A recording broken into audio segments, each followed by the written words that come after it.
nema zvuka. Zašto je tu bazen? Zašto se ništa ne čuje? Kao da smo pod vodom, ali to ne možemo spoznati. Sve je to samo privid. Naizgled znaš sve, ali slažeš krivu slagalicu. Odraz laže. Postoje mnogo više dimenzija.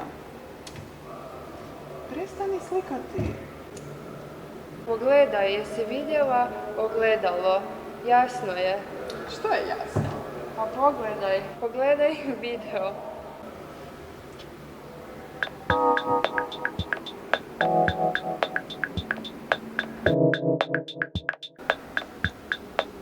Granice između prirode i tehnologije nestaju.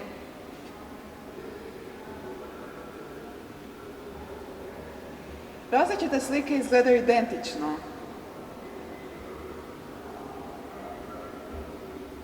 Muškarac i žena rone.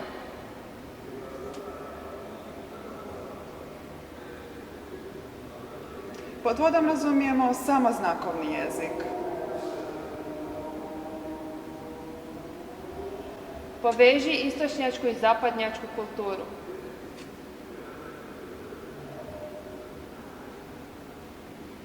Kap dodiruje vodu, istovremeno si u njoj i izvan nje. Voda počinje teći, pronađite bunar. I spasite se!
Thank you.